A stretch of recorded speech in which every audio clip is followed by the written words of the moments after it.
I don't know if it will or not. Well, you're in charge. That's good. I'm not in charge of shit. That's all I gotta tell you. Randy says, yes, we can hear you. Ted says, you rock, my man. He sort of rocks.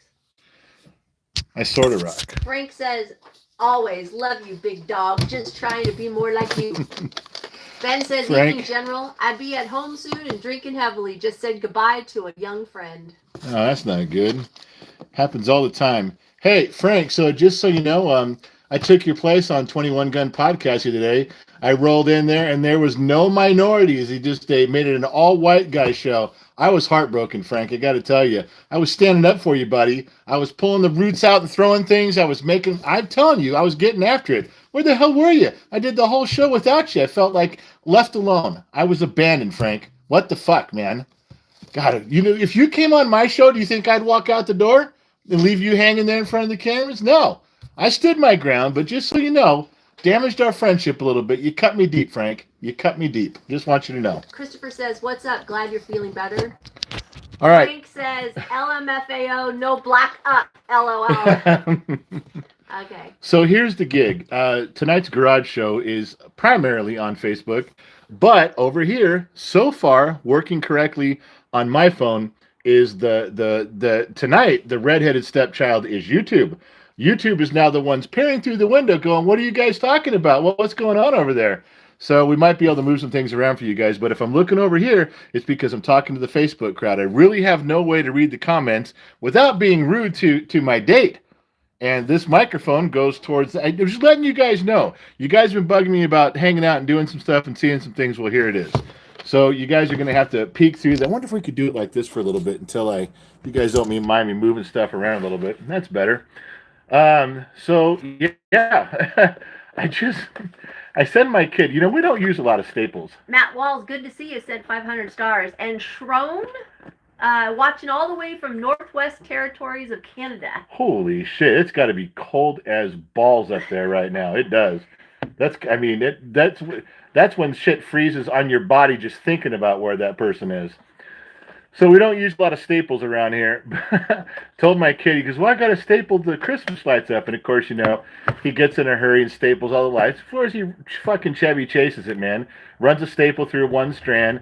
And what does my son do? Instead of going and figuring out where the staple went through, taking the staple out, fixing the wire, putting a new fuse in, he rips the whole fucking thing off there and throws it out on the lawn, the whole strand. Why? Because we have another one we haven't opened yet.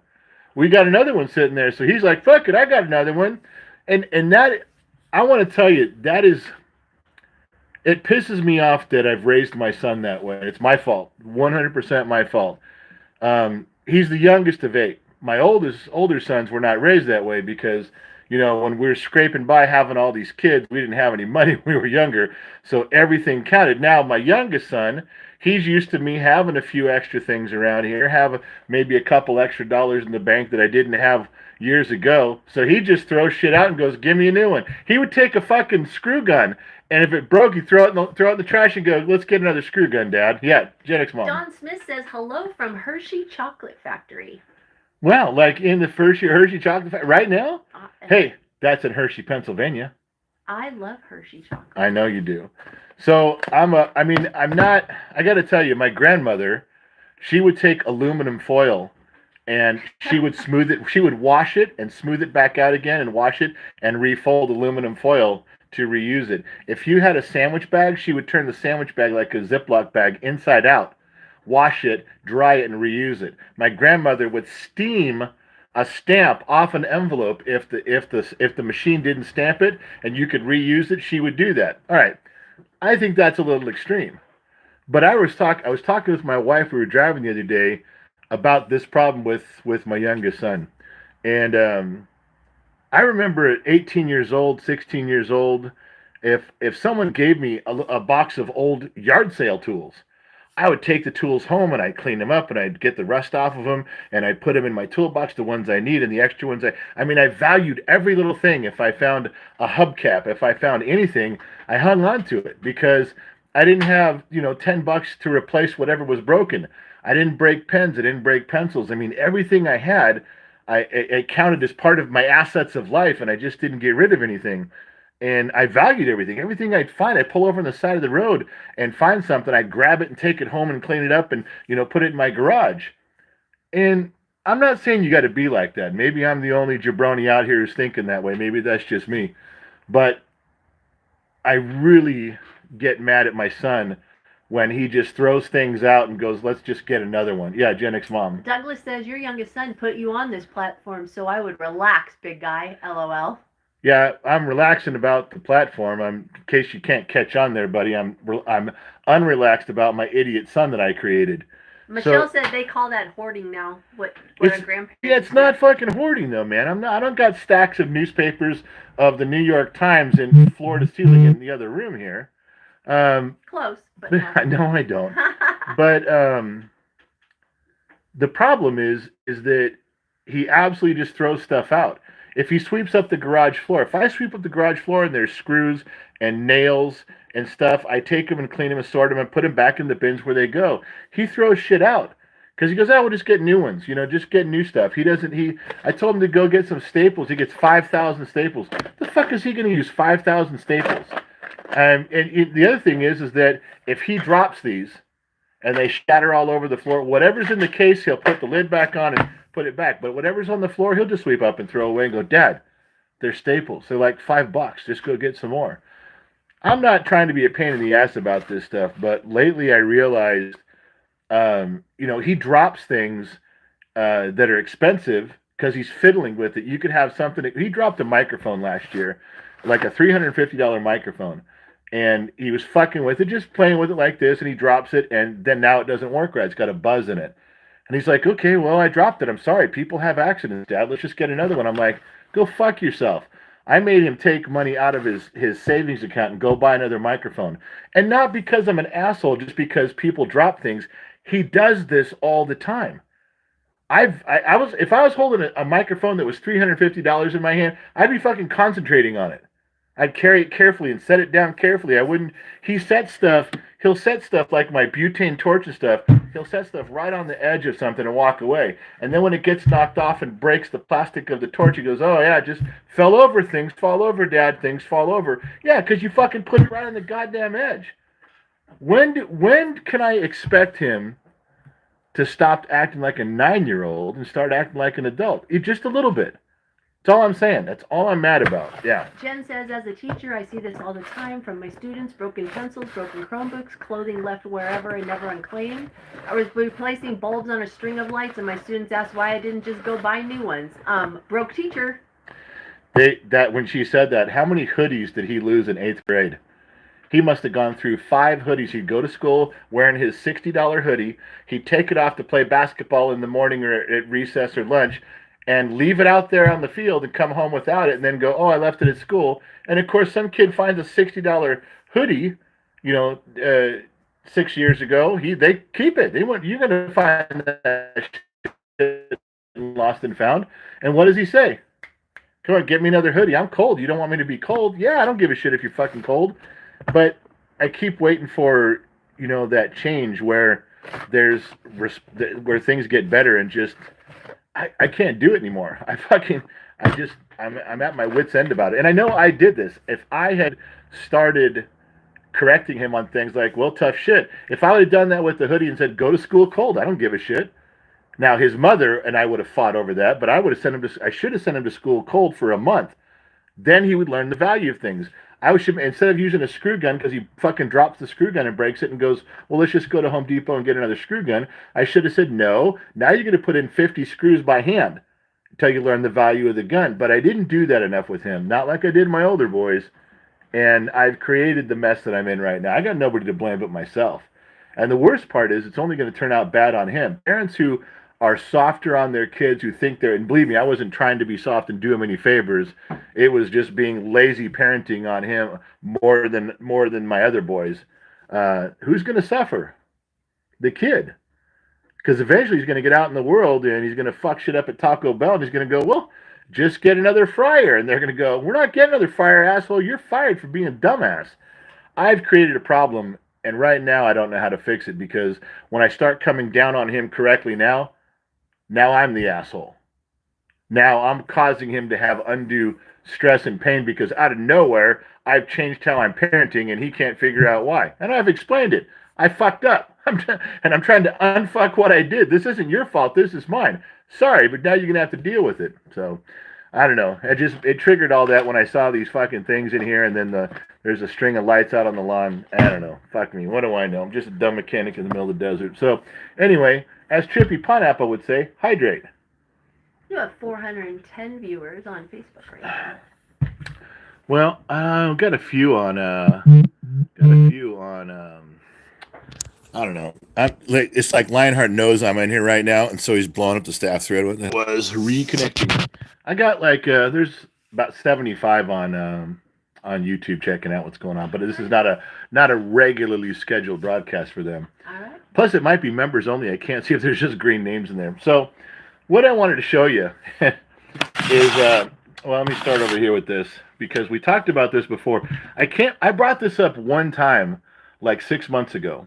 And you guys were talking about tools, and you brought it up again. I go, you want me to talk about the same thing again?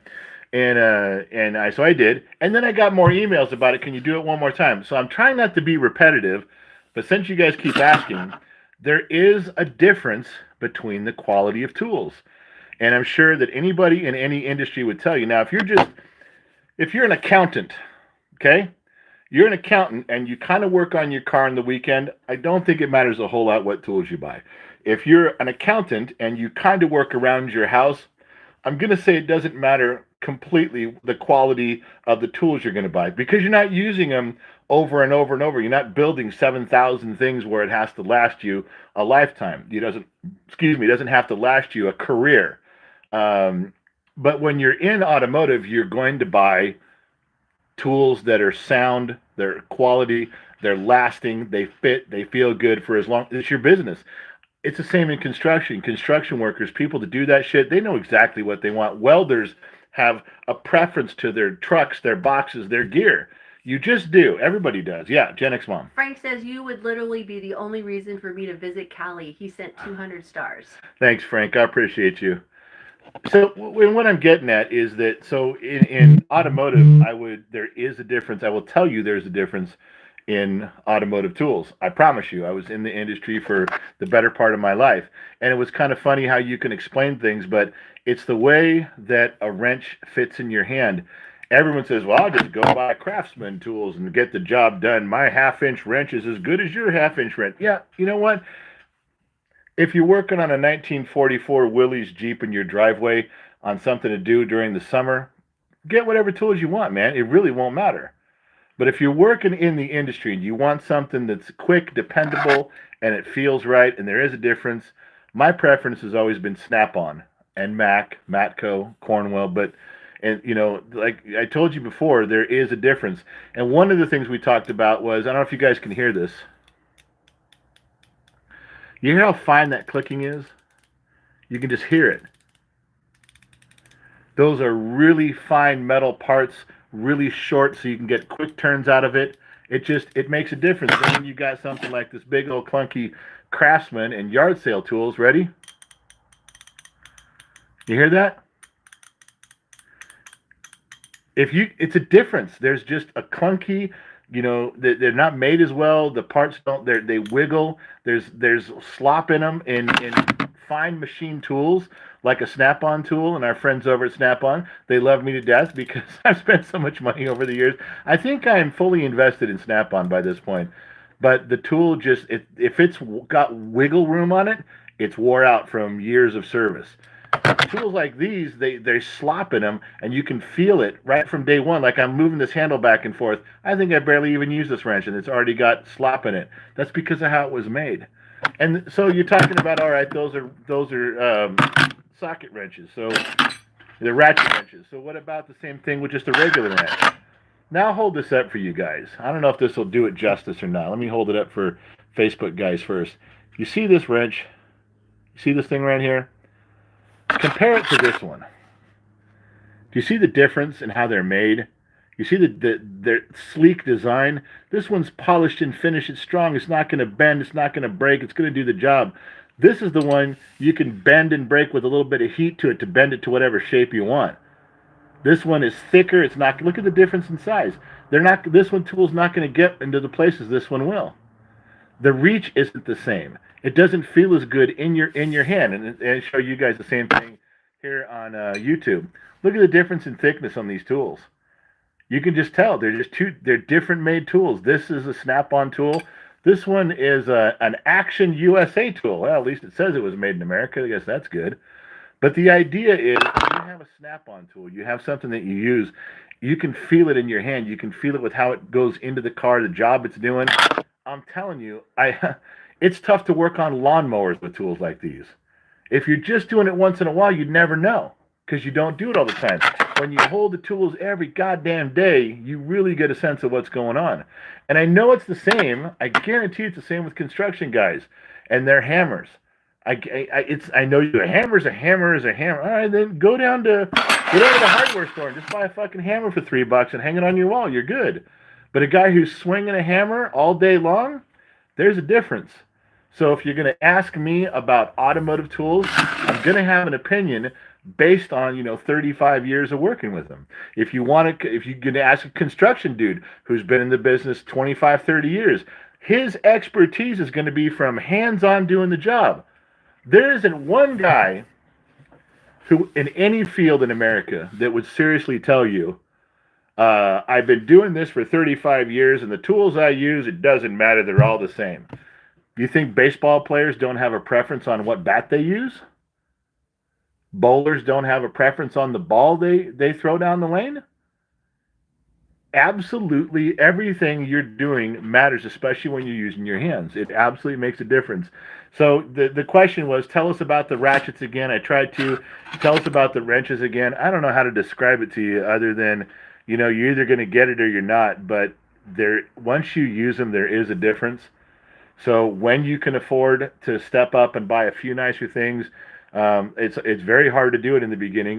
The first job I ever went to was like I told you guys, was at AAA Automotive down in Van Nuys on Satacoin Woodman behind a Tasty Freezer, a Foster Freezer was there, and my toolbox was a Craftsman toolbox, the one you carry with a handle.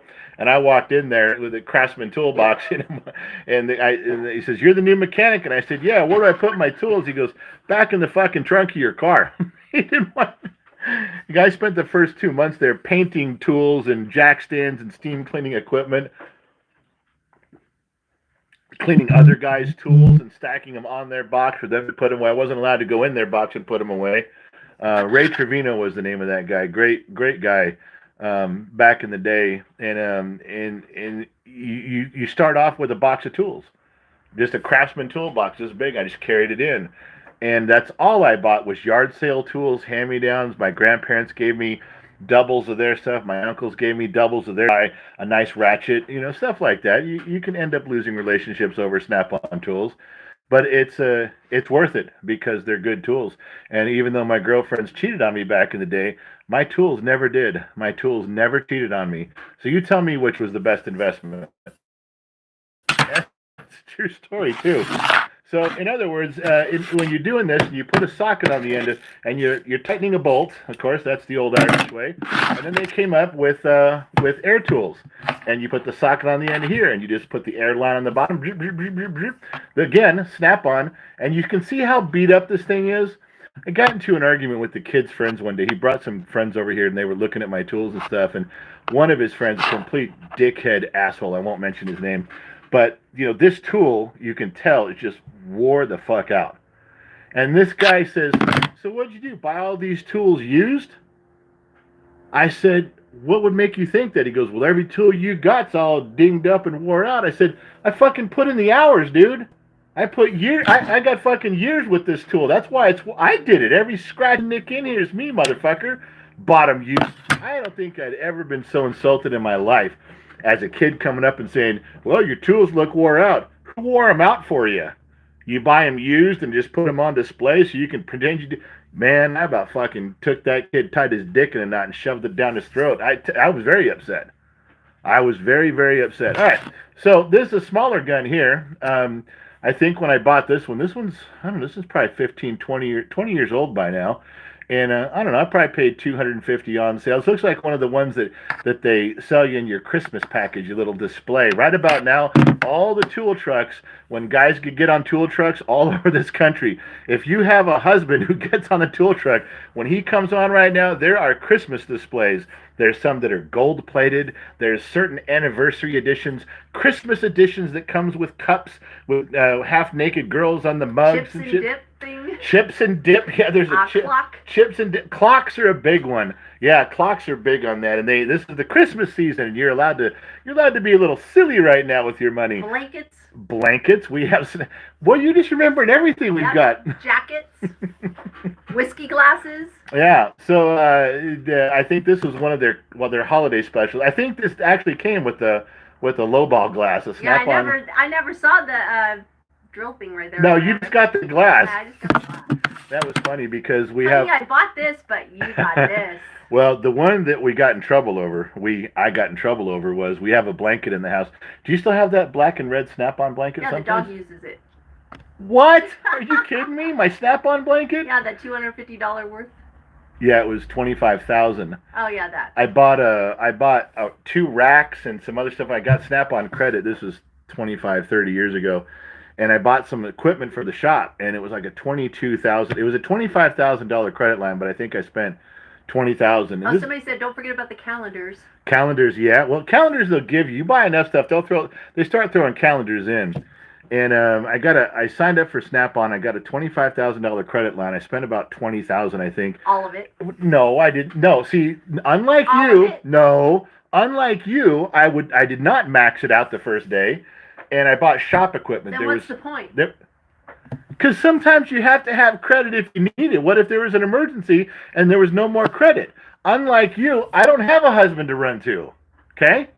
So sad for you. I spent $20,000 and all this stuff, and the guy threw in a Snap-on blanket, and the blanket was a $110 blanket. Wow. It's a very nice blanket. And I remember I came home and gave it to her, and I said, hey, here's your blanket. She's like, oh, thanks. And it's not even that nice of a blanket. It's a nice blanket, but it's not that nice. And you asked me, you said, well, screwdriver set? No. You get this with a new ratchet? No.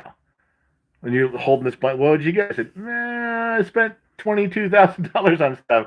She was pissed, but I always reminded her she has a $22,000 Snap-on blanket from 30 years ago now.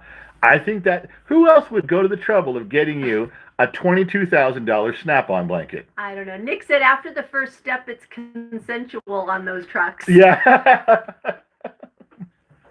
I like it when if you don't go on the trucks, the dealers, they'll walk over to your toolbox.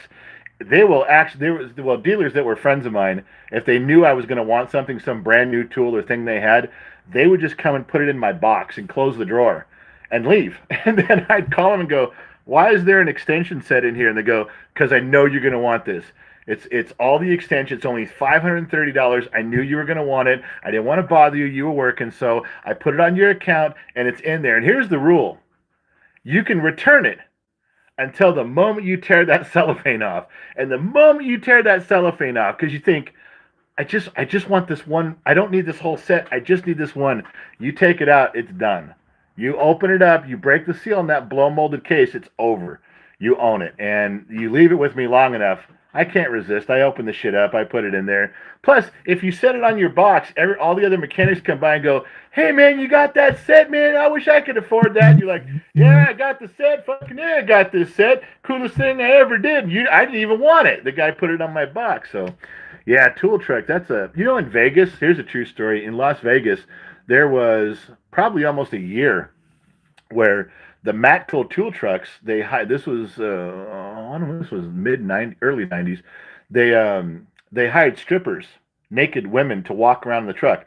They didn't know shit about tools, but to get you to come on their truck to buy stuff, to get on their truck, you either had to buy something for $100 or you had to make a payment on your account if you weren't going to buy something. And how did you know that? That's what the guys told me. Oh, uh-huh. That's what they told me you never saw it. No, I asked them. I said, "What's the point?" They said, "Well, because the tool trucks are very narrow in there. You kind of brush up against everybody as you're walking by. So if there's a girl in the truck, and somewhere that lasted better part of a year until corporate found out. I think Matco Tools came down and said, "You're not going to do that," and they came down and all the Matco tool trucks were doing it in Las Vegas for a while. Anyway, So you heard. that's what I heard. That's what you heard. You weren't. No, No. no. I just, in fact, I was so upset with what was going on. I closed my Matco account. I paid it off and said, I choose not to do business with anybody so unscrupulous as you. And so we only had that. And the whole problem was that he said, the Matco tool truck guy says, well, what do you mean? I said, you haven't, these women. He goes, I think to be fair, you're condemning me. You haven't even seen the girls yet. Now, if they're ugly, I said, all right, to be fair, I think we should sort this out. And I still determined that it wasn't a good idea, and I did not partake. Uh-huh. So anyway, that was a true story from Las Vegas. So anyway, first you got the little gun, and then that doesn't always get after it. So you buy a bigger gun. You got to. Of course you do. You got to buy a bigger gun. But then, When the new big gun comes out, everybody goes and gets it, and then after a while it wears out. So you take it down to a local guy who can called reveining them, and you can make them more powerful. They take it all apart, and they either machine it or they get kits and they put bigger air passageways inside. So now you can really amp up what it's doing. You use bomb, bomb, bomb, bomb, and you're just tearing shit off. Now you got a big boy gun. You got your big boy pants on, but you're not paying $235 or $250 on sale. Now on sale, you're paying $450 for the big one. And we used to have competitions. It was so funny. A guy welded two sockets together and painted a red line on it. And then we would take our guns and put them together. Each guy, you'd put your gun and this guy's gun on the socket, and you'd both pull your trigger, go in the opposite direction, and you'd see which gun would turn the socket which way. Who had the stronger, more powerful gun. True story. It's like whipping your dicks out and seeing which one was more powerful, but kind of in an air tool sense, if you know what I mean.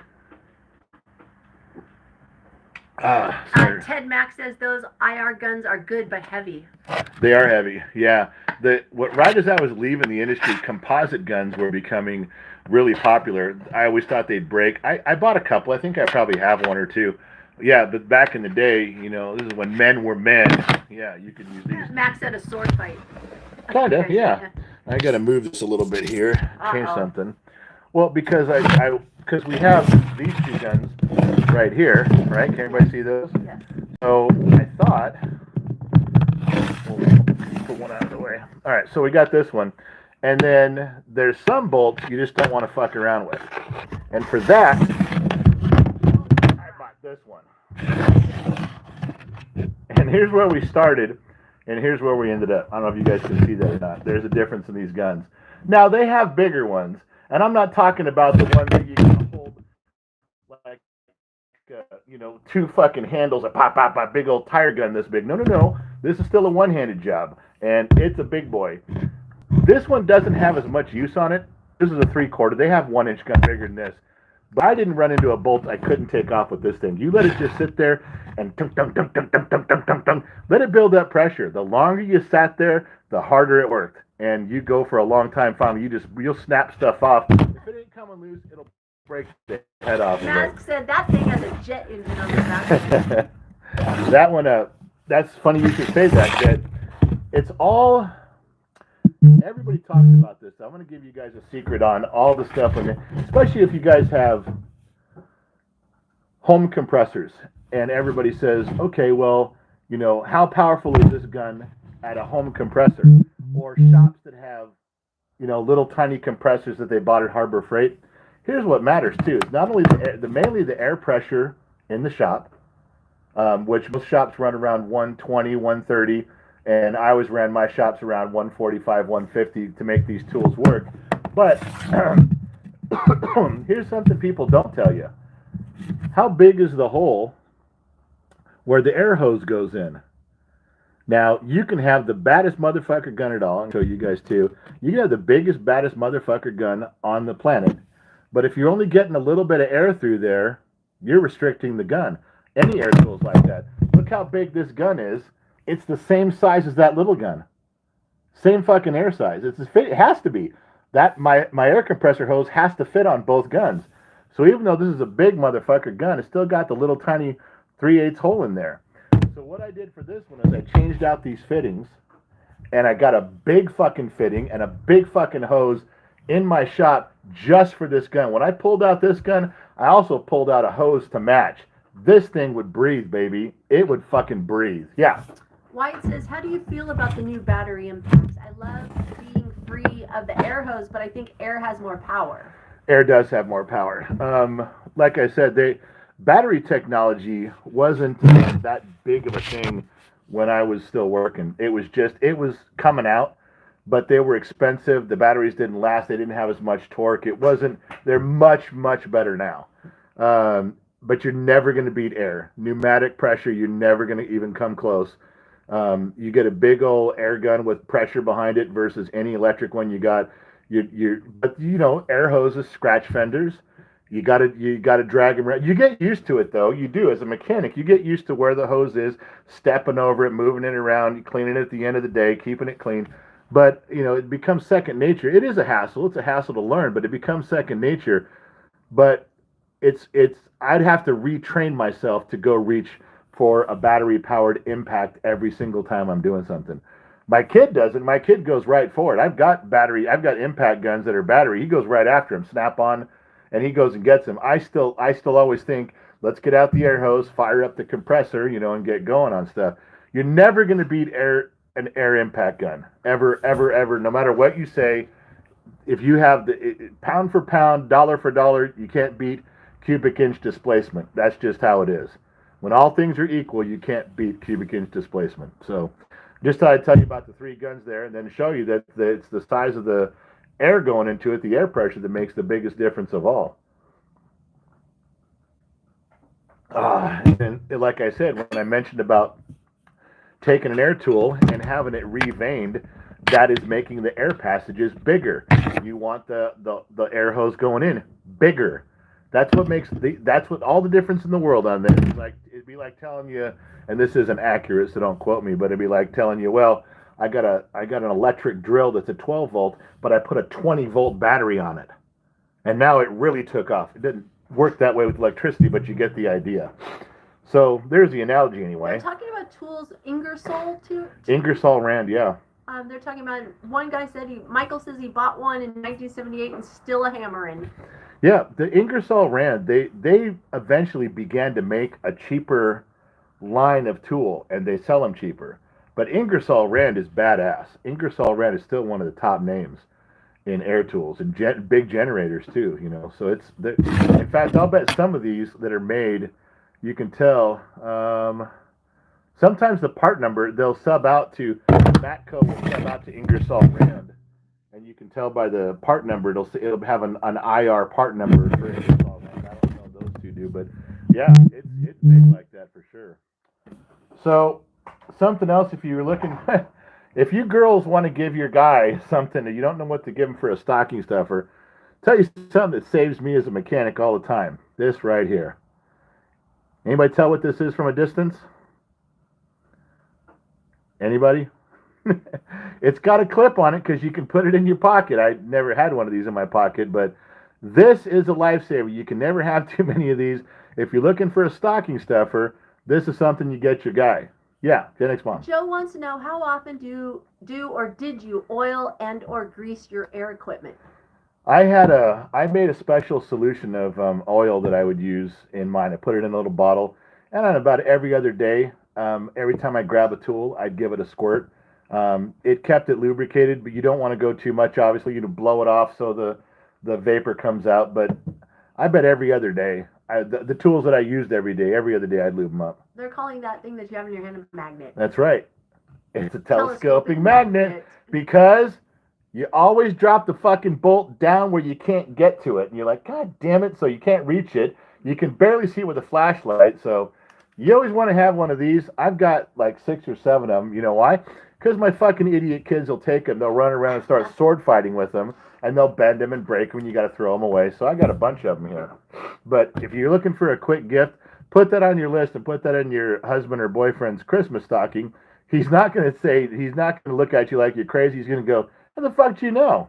Michael Hodge says Milwaukee Fuel is one of the best battery-powered impact on the market. I'd like to see it against some air tools. Yeah, I'm not saying there's not badass stuff out there, but in the end, you can't beat air. But that's what I. Someone asked me would I go for a Snap-on tool or a Milwaukee for a battery-operated impact gun. Years ago, I would have said Snap-on, hands down, not even talking. But some of my friends have been buying the newer Milwaukee stuff, and they say it's pretty badass. Trans fluid for air tools? Yeah, you can use trans fluid. Absolutely. And anything you want to use for cleaning, use a Dextron base fluid. Dextron's a GM transmission fluid because it's the only one of the only, well, probably now the only one that has a built-in type of detergent that cleans as it goes. So Dextron works good for all kinds of stuff, and it cleans it too. Yeah. Jeremy says, if you could have a tiny home, what would you require? Ha ha, waiting for your response. A tiny home. You know how they have the miniature homes? What would you require it have? Well, it's got to have a wife because, if you get a wife, then you automatically get a cook and a dishwasher and a washing machine and a dryer. So you get a wife and you get a lot of stuff covered. That's like that one time. You got a picture of my wife and I when we got married, sitting on one of the shelves around here, and being a smartass that one of my sons was. He waited till his mother was just within earshot and says, "Dad, is this when Mom came to work for us?" And pointed at that picture. That was some funny shit. A tiny home is 500 square feet or less. I don't know. Fucking, I'm a big guy, man. I don't think I'd fit in one of those. Can I get two, one for each foot, so I can walk around? Because that's pretty fucking small. I just have to have, of course, you'd have to have a bathroom and a fridge and probably want some sort of a TV, like watching football once in a while, a couple movies, and then just got to have a place to park my fat ass after that. I'm all right. Give me a Coleman outdoor propane stovetop. I can get a lot done with that if I'm counting it down. All right. Anybody know what this is? See that? I'm waiting for an answer. YouTubers. Anybody know what this is? Waiting. Ready? Help you out.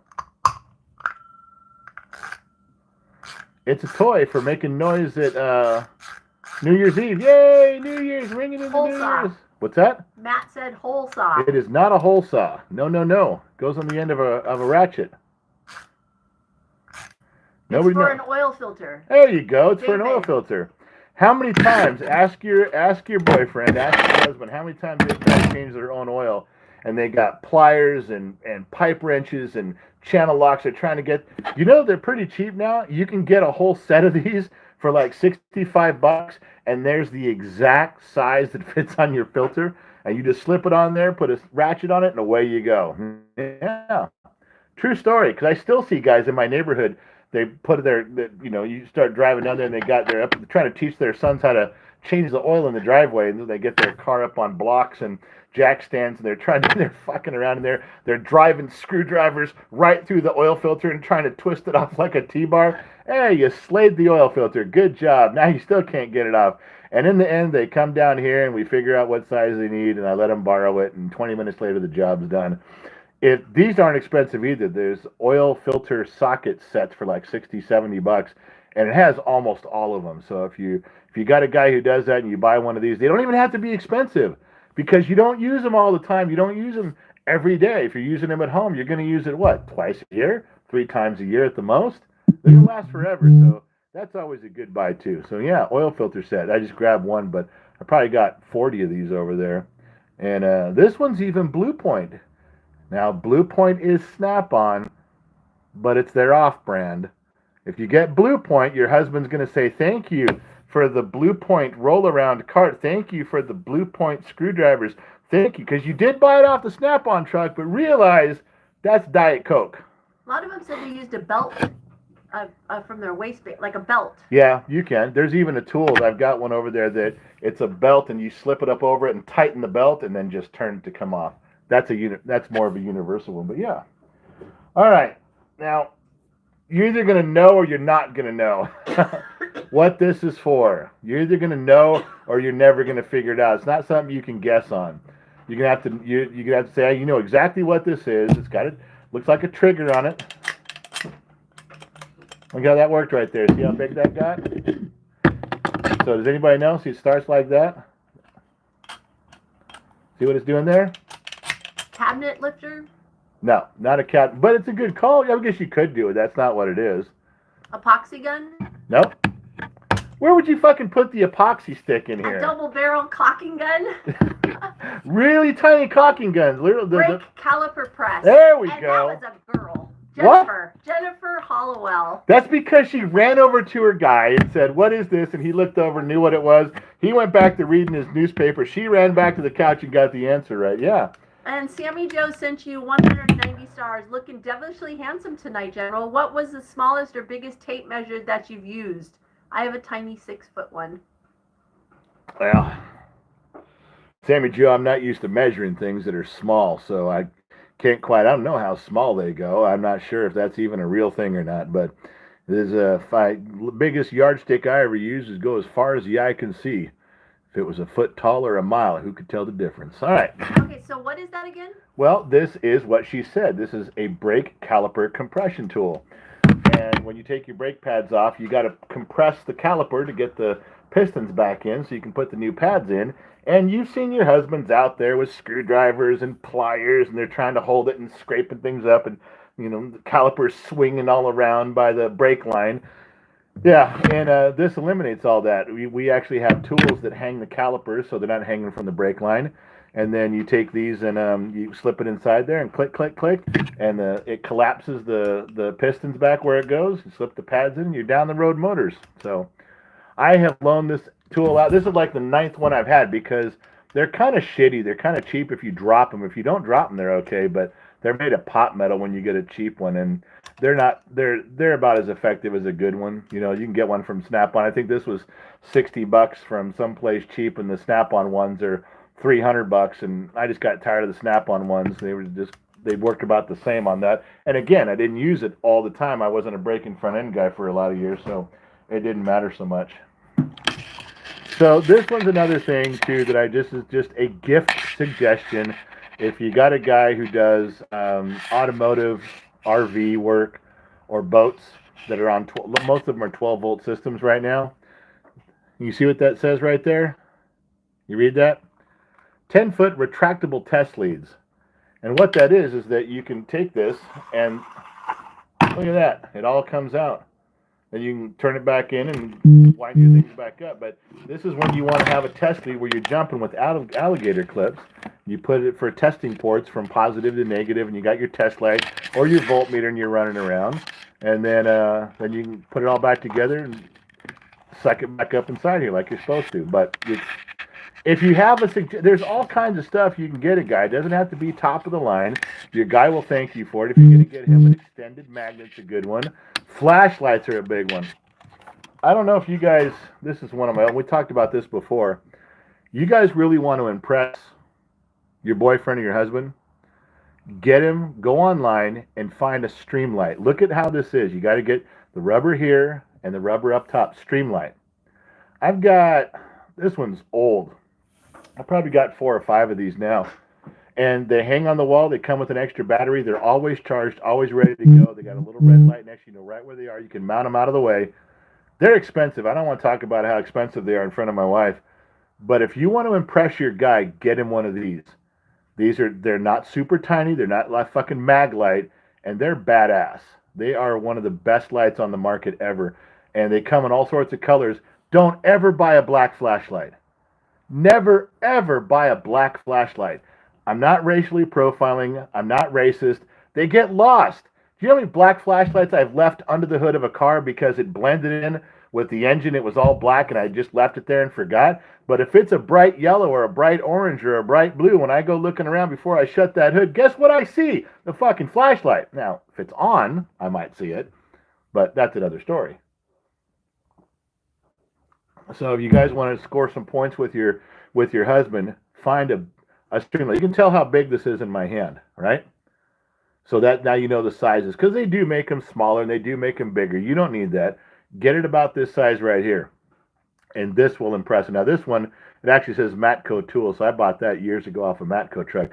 But you can buy them off of Amazon, and they're great. Stream Bear wants to know pink. Would you go with pink? Well, I wouldn't want to infringe on your tool set too, Bear. I mean, I've been to your garage, and I never questioned all the pink screwdrivers I saw. I would get you a pink one. Not to be disparaging. I want it to match, my friend. I love you, Trippy says he's getting you a pink one. Trippy.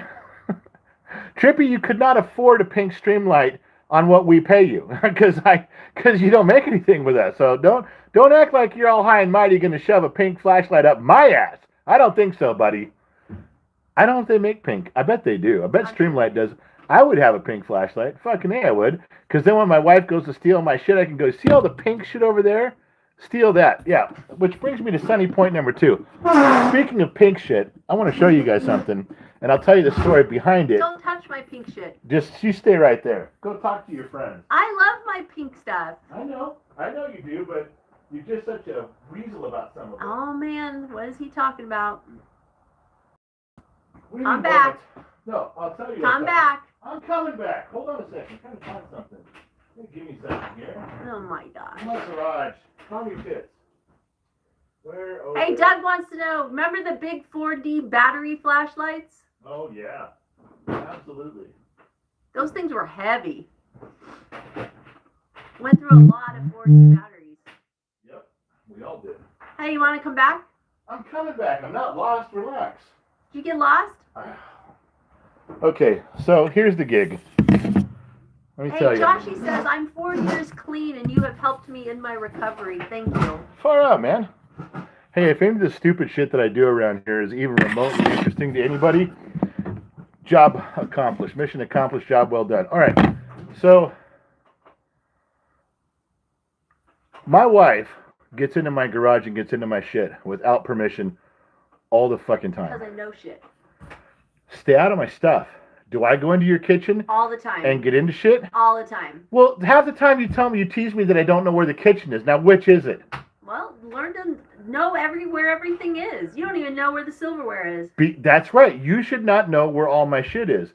So she'll go, and if I don't do something, she'll go and try to do it herself. And she is horrible at doing some of this shit. So she grabs my big screw guns. I've got DeWalt, I've got Milwaukee, and she goes and grabs those, and I come into the room, and she's just hammering away, screwing something into the wall, and I'm like, what are you doing?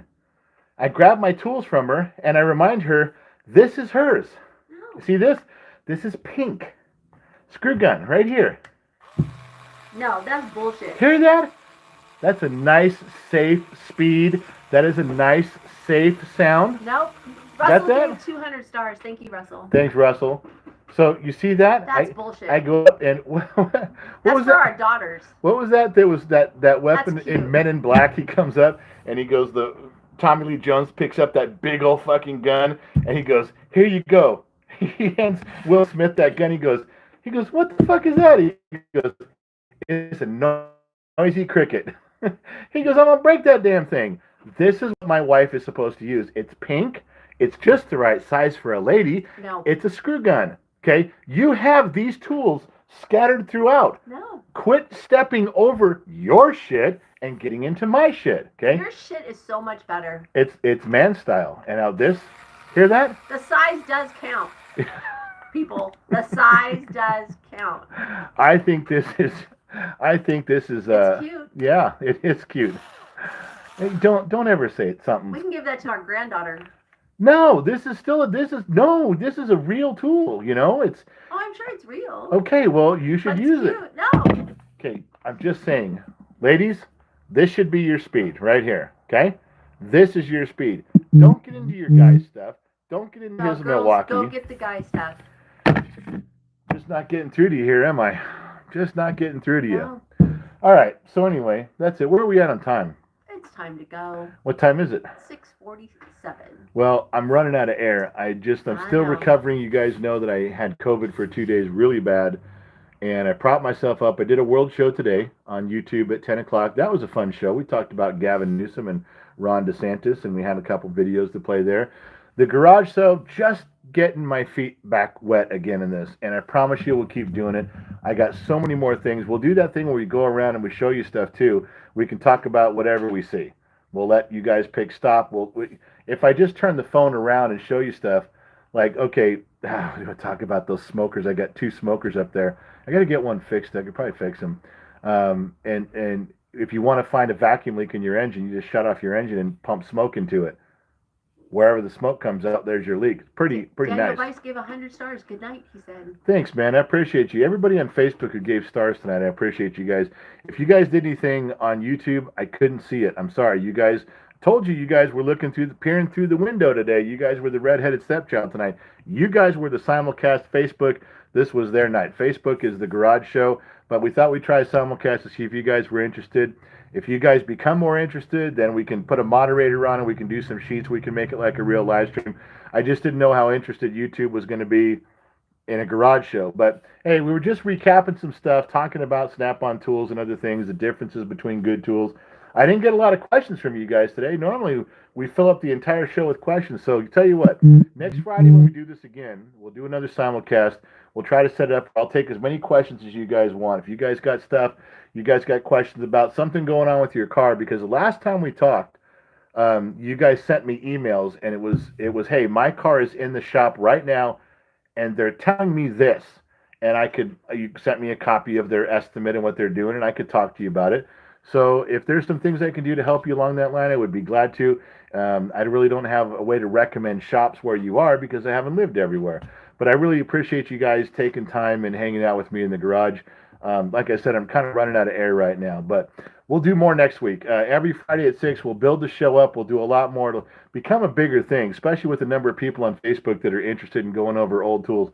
Next week, I'll pull out some of the really old gear, and we'll lay that out for you. We can talk about how fun it was to do everything by hand back in the day before they had air power to those things. Listen, I got to go. Thank you guys for tuning in. Thank you guys for showing up. If you had an hour of your evening to waste, I'm glad you chose to waste it with us. Remember 2 things wherever you go. There you are. And I'll catch you guys on the flip side. And I don't know how the fuck to turn this thing off now. God damn it. See if this even works.